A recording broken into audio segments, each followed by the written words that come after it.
तो जैसा कि लास्ट एपिसोड में हम लोगों ने देखा था कि मोशन वो डेमोनिक कल्ट सेक्ट का मास्टर बन गया होता है और वहां पर डेमोनिक कल्ट सेक्ट के सारे ही लोग आ चुके थे और साथ में ग्रैनी सी भी वहां पर आ गई थी। उन लोगों ने मोशन को अपना नया मास्टर एक्सेप्ट कर लिया था और साथ में मोशन ने नया मास्टर बनने के साथ ही अपनी ओथ भी ले ली थी। और ग्रैनी सी अपने इनर डीमन को शो करती है तो मोशन को दिखाई देता है कि उसका इनर डीमन कोई और नहीं बल्कि डेमोनिक कल्ट सेक्ट का प्रीवियस मास्टर है। वो मास्टर अपनी टीचिंग्स मोशन की बॉडी में ट्रांसफर कर देता है तो मोशन एंशिएंट सेज से जाकर मिलता है और वो एंशिएंट सेज मोशन को अपनी टीचिंग्स ट्रांसफर करता है, जिसकी वजह से मोशन कई दिन तक कल्टीवेशन में बैठा रहता है और उस सेज से बहुत कुछ सीखता है। जिसके बाद अगले सीन में हमें दिखाया जाता है कि यानकांग किंगडम में इंपीरियल सेक्ट मास्टर से मिलने के लिए मास्टर ली नुआन आता है और वो लोग इंपीरियल मास्टर के घर के बाहर इंपीरियल मास्टर को थैंक्स कह रहा होता है और वो कहता है कि मैं टाई एकेडमी का अगला मास्टर बनना चाहता हूँ, मेरी हिस्ट्री की नॉलेज बहुत ही ज्यादा अच्छी है। और वो इंपीरियल मास्टर से कहता है कि उम्मीद है कि आप आगे चलकर मेरे साथ कोऑपरेट करेंगे और मुझे भी टीच करेंगे। मैं अपनी बाकी की लाइफ इंपीरियल एकेडमी के लिए गुजार दूंगा, चाहे फिर उसके लिए मुझे अपनी जान भी देनी पड़े तो भी मैं दे दूंगा। ये कहने के साथ वो लोग दोबारा से उसके आगे झुकते हैं और दूसरी तरफ हमें दिखाया जाता है जनरल किन को। वो अंदर जाता है और मास्टर को कहता है कि इंपीरियल एकेडमी से एक खबर आई है, टाई एकेडमी का नया मास्टर ली नुआन है। ये सुनकर वो इंपीरियल मास्टर कहता है कि ली नुआन वो तो इस पोजीशन के लिए क्वालिफाइड है ही नहीं उसके पास इतनी नॉलेज है कि वो इस पोजीशन को संभाल सके। मगर खैर ये मसला मेरा नहीं, इसीलिए मैं इस पर ज्यादा बात नहीं करूंगा। अगर मैंने इस मैटर में कुछ कहा तो शायद एम्परर को बुरा लग जाएगा और मुझे भी अच्छा फील नहीं होगा। मगर तुम जाओ और जाकर एम्परर को बता दो कि हेवनली डीमन कल्ट ने अपना एक नया मास्टर सिलेक्ट कर लिया है। और जहां तक बात हेवनली कल्ट सेक्ट के फाउंडर की है तो उसके बारे में कुछ भी कहने की कोई जरूरत नहीं। ये सुनकर जनरल किन तो वहां से चला जाता है और दूसरी तरफ हमें दोबारा से मोशन को दिखाया जाता है। वो हेवनली कल्ट सेक्ट का मास्टर बन चुका होता है तो वो सबसे पहले 360 हॉल के लिए एक स्कूल बनाता है ताकि उनकी अगली जनरेशन को वहां पर टीच किया जा सके। ये देखकर मास्टर उस पर बहुत ज्यादा खुश होता है क्योंकि मोशन ने आते साथ ही सबसे पहले एक अच्छा काम ये किया कि उसने डेमोनिक कल्ट सेक्ट की अगली जनरेशन को ज्यादा स्ट्रॉन्ग बनाने के लिए एक स्कूल बना दिया था। और मास्टर उससे कहता है कि मुझे पता है तुम्हें तोड़फोड़ करना बहुत ज्यादा पसंद है और तुमने स्कॉलर रेजिडेंस में बहुत ज्यादा तोड़फोड़ भी की थी, मगर वो यानकांग किंगडम था और ये हमारा लिंग माउंटेन है, कोशिश करना कि यहाँ पर कोई भी चीज टूटनी नहीं चाहिए। तो मोशन कहता है कि मुझे चीजों को तोड़ना पसंद नहीं, मैं ऐसा कभी नहीं करता। तो मास्टर कहता है मैं जानता हूँ, जब तुम टाई एकेडमी में आए थे तो उस दिन तुमने तोड़फोड़ करने की शुरुआत कर दी थी और तुमने सिर्फ 8 दिनों के अंदर ही पूरी टाई एकेडमी को सर पर उठा रखा था। यहाँ तक कि तुमने 2-3 मर्तबा तो इतनी ज्यादा तबाही की थी कि तुम्हारी शिकायतें मेरे पास आने लगी थी। मगर यहाँ पे मौजूद हर एक हॉल में एक एंशिएंट रेलिक है और जितनी भी चीजें हैं ये सारी की सारी हमारे सेजिस से या फिर उनके आर्टिफैक्ट से बिलोंग करती हैं, तो इसीलिए इन्हें डिस्ट्रॉय करना तुम्हें काफी महंगा पड़ सकता है क्योंकि हमारे जितने भी डिसाइपल्स हैं वो इन आर्टिफैक्ट्स और इन ट्रेजर्स से हमेशा कुछ ना कुछ सीखते हैं। और वो मोशन से कहता है एक बात हमेशा याद रखना कि कोई भी ट्रेजर अपने पास रखने के लिए नहीं होता, हमेशा उस ट्रेजर से सीखो और अपने से आगे वालों को दे दो।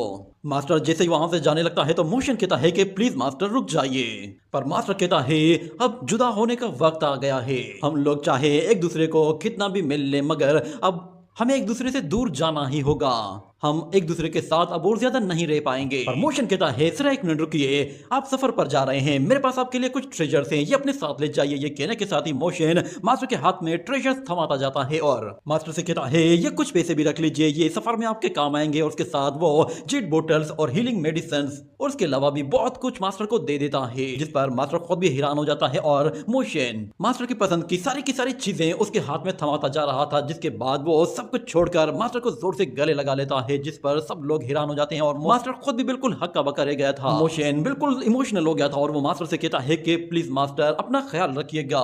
ये देखकर वो मास्टर भी काफी ज्यादा खुश होता है कि मोशन उसे काफी लाइक करता है। और फाइनली उसके जाने का टाइम हो जाता है तो मोशन उसे हमेशा के लिए अलविदा कहता है, जिसके बाद मास्टर वहां से फौरन से निकल जाता है। मगर उसके वहां से जाते ही अचानक उन लोगों को एक और आवाज सुनाई देती है। वो आवाज 360 हॉल के मास्टर्स की होती है। वो सारे ही एक जबान होकर मास्टर को ग्रीट करते हैं और उसे डेमोनिक कल्ट सेक्ट को लीड करने के लिए और उसे इतना लंबा टाइम संभालने के लिए वो लोग मास्टर को ट्रिब्यूट पेश करते हैं और उसके लिए वो लोग थोड़ी सी वाइन का इस्तेमाल करते हैं। जिसके बाद अगले सीन में हमें दिखाया जाता है कि फार्मिस्ट ग्रैंडपा जब वो अपने विलेज में आता है तो वो देखता है कि वहां पर विलेज चीफ वो एक जगह नीचे पड़ा हुआ है और एक पत्ता उसके मुंह पर पड़ा है। ये देखते ही वो फौरन उसके पास आता है और कहता है कि तुम पिछले 2 दिन से यहाँ पर यूं ही पड़े हुए हो, तुम वापस क्यों नहीं गए? मैंने कहा भी था कि जब डार्कनेस आ जाए उस वक्त अपने रूम में वापस चले जाया करो। तो विलेज चीफ कहता है कि लगता है कि तुम्हें भूलने की आदत हो गई है।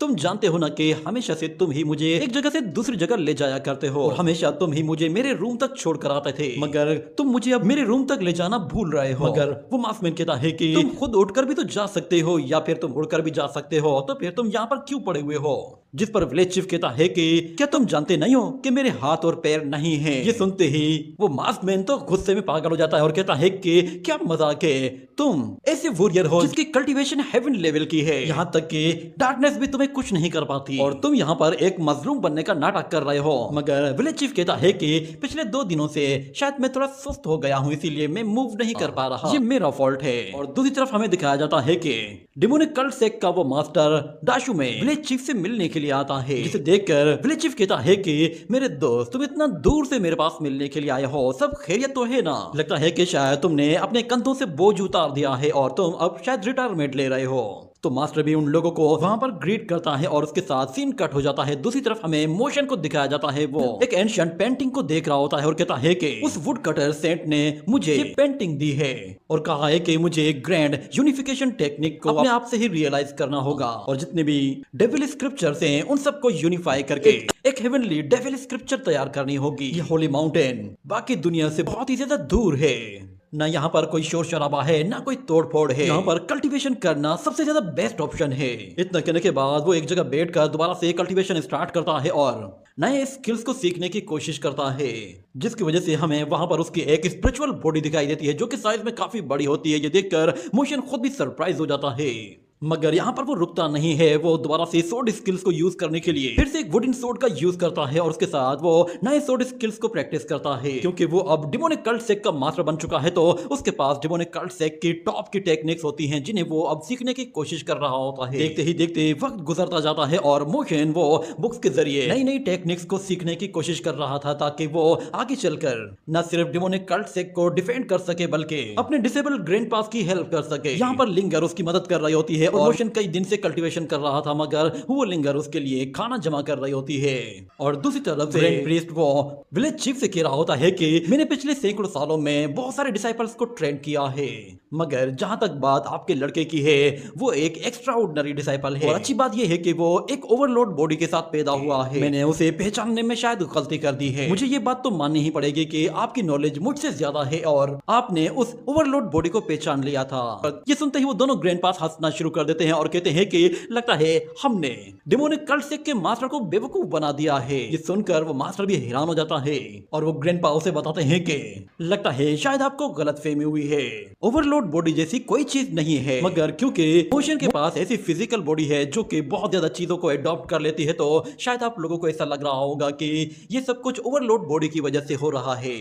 और दूसरी तरफ से मोशन वो ग्रेट यूनिफिकेशन टेक्निक को सीखने की कोशिश कर रहा था और उसके साथ साथ वो पोर्टल बनाने की टेक्निक को भी सीख रहा था, जिस पर वहां पे मौजूद जितने भी सेक्ट मास्टर्स होते हैं वो सारे ही परेशान होते हैं कि आखिर होली मास्टर वो एक साथ इतनी टेक्निक्स को कैसे सीखेंगे, क्योंकि ग्रेट यूनिफिकेशन टेक्निक और साथ में पोर्टल टेक्निक्स को सीखने के लिए ग्रेट मैथमेटिकल स्किल्स होने चाहिए और हमारा होली मास्टर वो बिल्कुल यंग है, शायद इसके लिए ये टेक्निक सीखना बहुत ज्यादा मुश्किल हो सकता है। मगर हमें दिखाया जाता है मोशन वो उस टेक्निक को सीखने की कोशिश कर रहा होता है और जैसे ही वो एक पोर्टल बनाता है तो वो वहां से फौरन से गायब हो जाता है, जिस पर वहां पे मौजूद जितने भी किंग लेवल के होली मास्टर्स होते हैं वो सारे ही हैरान हो जाते हैं कि आखिर इस लड़के ने इतना जल्दी ये कैसे सीख लिया। मगर वहां पर एक जोरदार धमाका होता है और उन्हें दिखाई देता है कि मोशन वो टेलीपोर्ट होने के बाद सीधा एक घर के अंदर ही जा गिरा था, जिसकी वजह से उसने पूरे घर को ही डिस्ट्रॉय कर दिया था। ये देखकर वो लोग कहते हैं कि ये तो हमारा 16 फिनिक्स पवेलियन हॉल है। वो लोग मोशन से कहते हैं कि प्लीज मास्टर इन चीजों को तोड़िए, और वो लोग उसे कुछ समझा पाते इससे पहले ही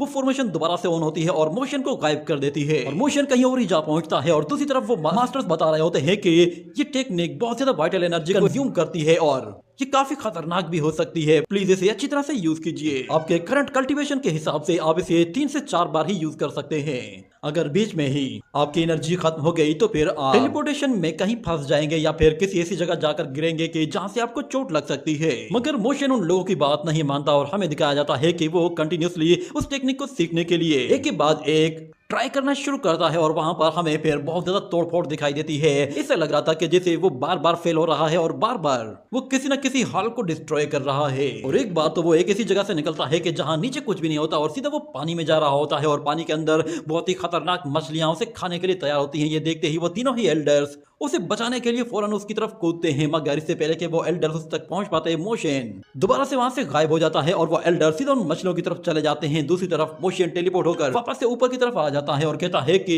अच्छा, तो मुझे अब समझ में आया कि खुद को टेलीपोर्ट करने के लिए पहले मुझे अपनी पोजीशन को लॉक करना होगा कि मुझे कहां टेलीपोर्ट होना है। दूसरी तरफ वो एल्डर्स जैसे ही बाहर आते हैं तो मोशन उन मछलियों से उन एल्डर्स को बचाते हुए उन मछलियों का काम तमाम कर देता है।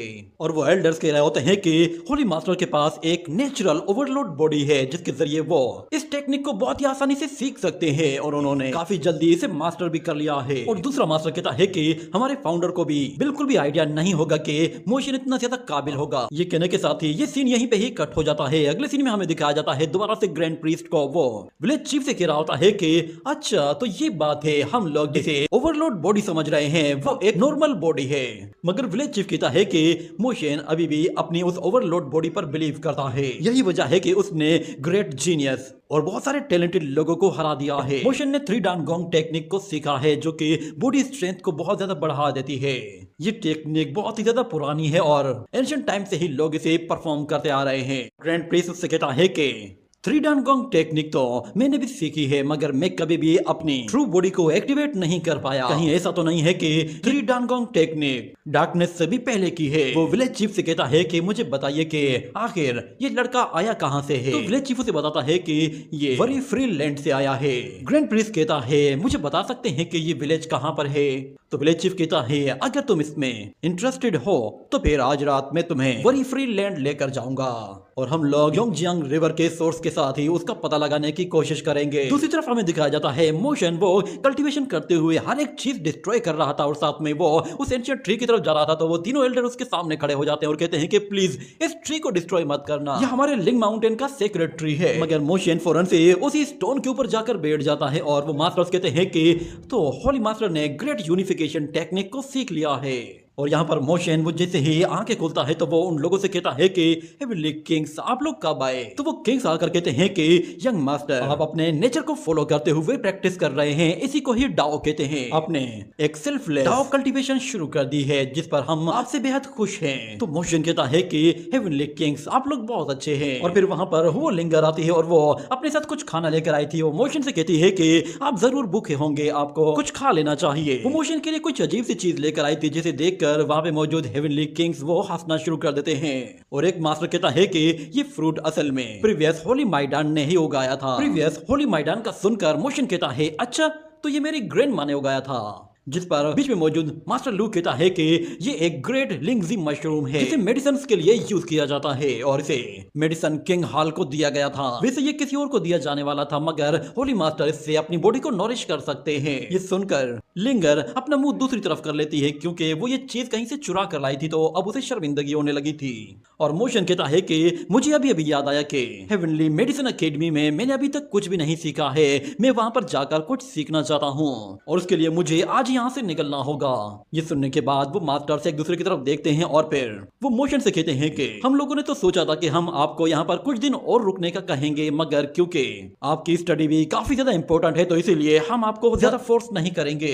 आप प्लीज अपनी स्टडी कंटिन्यू रखिए, इसके लिए हम आपको हर तरह की फैसिलिटी प्रोवाइड करेंगे। मोशन जैसे ही वहां से जाने लगता है तो वो सारे ही किंग्स कहते हैं कि प्लीज यंग मास्टर्स यहाँ पर आते रहा करिए। तो मोशन कहता है हाँ जरूर आऊंगा। जिसके बाद हम लोग देखते हैं कि वो सारे ही किंग्स अपना पसीना साफ करने लगते हैं। ऐसा लग रहा था कि जैसे मोशन ने उन लोगों को काफी ज्यादा थका दिया था और जैसे ही मोशन टेलीपोर्ट होकर वहां से जाता है तो वो सारे ही किंग लड़खड़ा कर वहीं गिर जाते हैं और हमें पता चलता है कि वो 10 दिनों से मोशन के पीछे पागलों की तरह भाग रहे होते हैं क्योंकि मोशन वो हर रोज कुछ ना कुछ तोड़फोड़ कर रहा होता है और अपने लिंग माउंटेन को बचाने के लिए वो लोग सुबह शाम उसके पीछे पड़े हुए थे, जिसकी वजह से वो लोग बहुत ज्यादा थक गए थे। मगर वो लोग जब अपने उस लिंग माउंटेन को देखते हैं तो वो लोग काफी ज्यादा सरप्राइज होते हैं क्योंकि हर एक चीज टूट चुकी होती है और वो लोग फिर एक दूसरे की तरफ देखकर जोर जोर से हंसना शुरू कर देते हैं। और उनमें से एक सीनियर मास्टर कहता है कि हमारा होली मास्टर सच में ये इस जनरेशन का सबसे काबिल लड़का है। उसने ग्रेट यूनिफिकेशन टेक्निक को सीख लिया, साथ में उसने इतनी पावरफुल और मुश्किल मैथमेटिकल टेलीपोर्टेशन टेक्निक को भी सीख लिया है। इन दो ग्रेट टेक्निक्स को सीखने के लिए उसने सिर्फ 10 दिन का टाइम लिया है। ये टैलेंट सच में दुनिया का एक अनोखा ही टैलेंट है। इस जैसा टैलेंटेड लड़का हम लोगों ने अपनी जिंदगी में कहीं नहीं देखा। मगर वहां पे मौजूद एक दूसरा मास्टर कहता है कि हाँ, ये लड़का एक टैलेंटेड और लाखों में एक है। मगर जहां तक बात यानकांग किंगडम के उस इंपीरियल मास्टर की है, वो मोशन की तरह ही एक जीनियस है। और कहा जाता है कि उस जैसा जीनियस सिर्फ 500 साल में एक बार ही पैदा होता है। मगर मास्टर लू कहता है कि ऐसा जरूरी नहीं है, हमने सिर्फ मोशन की कुछ ही टेक्निक्स देखी है। हो सकता है कि उसे और भी बहुत कुछ पता हो और शायद आगे चलकर वो और भी बहुत सारी सुप्रीम टेक्निक्स को परफॉर्म करे। मेरी तो अब एज भी ज्यादा हो चुकी है, शायद मैं मोशन को वो सब कुछ करता हुआ ना देख पाऊं, मगर मैं दोबारा से अपने सेक्ट की ग्लोरी वापस आते हुए देखना चाहता हूं। और एक दूसरा मास्टर वो दूर देखते हुए कहता है कि हमारा होली कल्ट गुआ प्रोविंस तक पहुंच चुका है। मगर सुनने में आया है कि वहां पर आजकल यानकांग किंगडम और दूसरे सेक्ट्स के बीच में लड़ाई चल रही है। इतने में उन लोगों को याद आता है कि मोशन भी उसी डायरेक्शन की तरफ गया है। जिसके बाद अगले सीन में हमें दोबारा से मोशन को दिखाया जाता है। वो फिर से उसी पोर्टल टेक्निक के जरिए काफी स्पीड के साथ आगे जा रहा होता है और उसे आगे जाते ही कुछ आवाज सुनाई देती है। वो फौरन से अपनी 9 हेवन आई को एक्टिवेट कर देता है, जिसके बाद वो ऊपर आसमान में तलाश करने की कोशिश करता है कि किस चीज की आवाज आ रही है। उसे दिखाई देता है वहां पर कुछ शिप्स मौजूद हैं और उन शिप्स के अलावा भी वहां पर बहुत सारी कुछ ऐसी चीजें हैं जो कि मोशन क्लियरली नहीं देख पा रहा। मगर जब वो उन शिप्स के करीब जाता है तो उसे पता चलता है कि ये शिप्स यानकांग किंगडम की हैं। और वो शिप्स क्योंकि बैटल शिप्स हैं तो इसका मतलब ये है कि वो लोग कहीं लड़ाई लड़ने के लिए जा रहे हैं। ये देखते ही मोशन फौरन से टेलीपोर्ट होकर उस शिप के अंदर आ जाता है, जिसकी वजह से उस शिप के ऊपर मौजूद जितने भी लोग होते हैं वो फौरन से अलर्ट हो जाते हैं और अपने अपने वेपन्स निकाल लेते हैं। यहाँ तक कि उस शिप में लगे हुए वेपन्स भी अपने आप ही एक्टिवेट हो जाते हैं और बहुत सारे नाइफ उसकी तरफ आ रहे होते हैं। ये देखते ही मोशन फौरन से बुद्धा मल्टीपल हैंड्स को यूज करते हुए उन सारे के सारे नाइफ्स को बहुत ही आसानी से पकड़ लेता है। इतने में वो वॉरियर्स फिर अपनी सोर्ड्स लेकर उसके सामने आकर खड़े हो जाते हैं, जिसके बाद मोशन अपने उन मल्टीपल हैंड्स के साथ उन नाइफ को होल्ड किए हुए होता है। मगर जैसे ही वो अपने वेपन्स नीचे फेंक देता है तो एक वॉरियर अपने शिप में मौजूद चीफ से कहता है कि यहाँ पर कोई अनजान बंदा आ गया है, पता नहीं ये कौन है। तो फिर उन लोगों का चीफ कहता है कि तुम बेफिक्र हो जाओ, शायद ये बंदा भी हमारे साथ कैपिटल सिटी की तरफ जाना चाहता है। मगर गुआ प्रोविंस से कैपिटल तक जाने के लिए इसे पैसे देने पड़ेंगे। अगर ये हमें 100 गोल्डन कॉइंस देता है तो फिर इसे अपने साथ ले चलो। ये कहने के साथ ही वहाँ मौजूद एक वॉरियर कहता है कि ये दिखने में तो अमीर नहीं लगता, इसके पास इतने कॉइंस कहाँ से आएंगे। मगर वो चीफ मोशन से कहता है कि यहाँ पे सिचुएशन काफी खराब चल रही है और ऊपर से आए दिन यहाँ पर किसी न किसी की डेथ होती है, इसीलिए तुम सोच लो या तुम हमारे साथ चलो या फिर उस खतरे को खुद से फेस करके आओ। अगर तुम हमें पे करते हो तो फिर तुम्हारी प्रोटेक्शन की जिम्मेदारी हमारी होगी और हम तुम्हें सेफली यानकांग कैपिटल तक ले जाएंगे। और फिर एक दूसरा वॉरियर कहता है कि इसे देखकर तो ऐसा नहीं लगता कि ये किसी अमीर फैमिली से होगा, आखिर ये इतने पैसे देगा कहां से। इतने में हुवलिंगर कहती है कि ये लोग तो पैसे के भूखे हैं। ये कहने के साथ ही वो पैसों की एक पोटली उस चीफ की तरफ थ्रो करती है तो वो कॉइंस को उछाल कर उन्हें काउंट कर लेता है और वो फौरन से मोशन की इस डील से खुश हो जाता है। और हमें दिखाया जाता है वो चीफ फिर मोशन को पकड़कर अपनी कुर्सी पर बिठाता है और वो लोगों से हवा देते हैं और उसकी खिदमत करना शुरू कर देते हैं और कहते हैं कि तुम यहाँ पर कंफर्टेबल तो हो ना, तुम हमारे गेस्ट हो, इसीलिए जो कुछ चाहिए तुम हमें बताओ। और फिर अगले सीन में हमें दोबारा से एक स्नेक वॉरियर को दिखाया जाता है। वो एक डार्क रूम में किसी को इन्फॉर्म करने के लिए आता है और बताता है कि मेरे फादर के एक सेक्रेटरी ने इंपीरियल अकेडमी को विजिट किया है और पता चला है कि टाई अकेडमी का नया मास्टर ली नुआन है। उसके आने के बाद हम लोगों ने गुआ प्रोविंस में 3 जगहों पर अटैक किया है और सुनने में ये भी आया है कि एम्परर यानफेंग वो खुद से अपने कुछ पावरफुल कल्टीवेटर्स को उस लड़ाई में भेज रहा है। ये कहने के बाद वहां पे मौजूद वो दूसरा बंदा कहता है कि फौरन से मेरा ऑर्डर सब तक पहुंचा और उन्हें कहो कि सब लोग साउदर्न बॉर्डर पर इकट्ठे हों। जिसके बाद सीन कट होता है और हम लोग दोबारा से मोशन को देखते हैं। वो अभी भी उसी फ्लाइंग शिप में एक जगह खड़ा होकर पीछे देख रहा होता है और वो इंपीरियल मास्टर के बारे में कहता है कि उसने जानबूझकर ये लड़ाई ज्यादा लंबे टाइम तक चलने दी है। दूसरी तरफ हमें नीचे दिखाया जाता है कि कोई चीज नीचे रास्ते में मौजूद लोगों को खत्म कर देती है और वहां पे हमें बहुत सारे बर्ड्स दिखाई देते हैं जिनके साथ एक लेडी भी होती है और वो उस शिप का पीछा कर रही थी। जैसे ही वो बर्ड उन लोगों को दिखाई देते हैं तो ऊपर शिप में मौजूद एक बंदा कहता है कि 3 वंडर फोर्ट से इंसेक्ट आर्मी आ रही है, इसीलिए फौरन से अपनी पोजीशन चेंज करो और अपनी स्पीड बढ़ाओ। ये कहने के साथ शिप में मौजूद जितने भी लोग होते हैं वो सारे के सारे अपने अपने काम पर लग जाते हैं और उस शिप की स्पीड को बढ़ाने के लिए और काउंटर अटैक करने के लिए अपनी अपनी पोजीशन संभाल लेते हैं। कुछ ही देर के अंदर उस शिप में भागदड़ सी मच जाती है और सब लोग यहाँ वहां भाग रहे होते हैं। इतने में हमें दिखाया जाता है कि बहुत सारे ब्लैक बर्ड्स वो तेजी से उस शिप की तरफ आगे बढ़ रहे होते हैं। मोशन जब ये देखता है तो उसे समझ में आ जाता है कि ये किसी न किसी सेक्ट से बिलोंग करते हैं और देखते ही देखते उस शिप में वो सारे के सारे बर्ड्स घुस जाते हैं और ऊपर मौजूद लोगों को चुन चुन कर मारना शुरू कर देते हैं। और मोशन जैसे ही उन बर्ड्स को आते देखता है तो वो फौरन से बुचर नाइफ निकालते ही उसके साथ फायर टेक्निक यूज करते हुए उन बर्ड्स को जलाना शुरू कर देता है।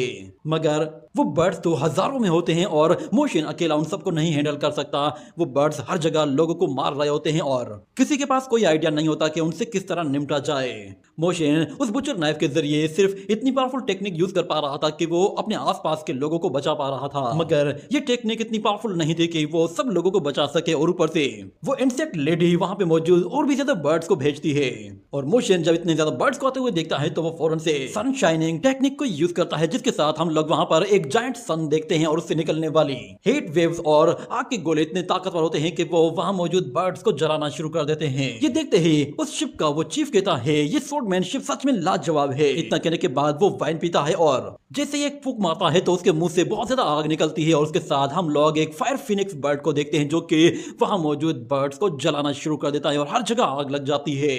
और वो चीफ फिर मोशन से कहता है कि मेरा नाम फेन युनशाओ है और मैं यू फैमिली से बिलोंग करता हूँ। तो मोशन भी उससे कहता है कि मैं इंपीरियल अकेडमी से बिलोंग करता हूँ। मगर हमें दिखाया जाता है कि उस शिप के पीछे अभी भी बहुत सारे बर्ड्स होते हैं और वो लड़की शायद अब और भी ज्यादा बड़ा अटैक करने वाली थी। इसी के साथ ही ये एपिसोड यहीं पे ही एंड हो जाता है।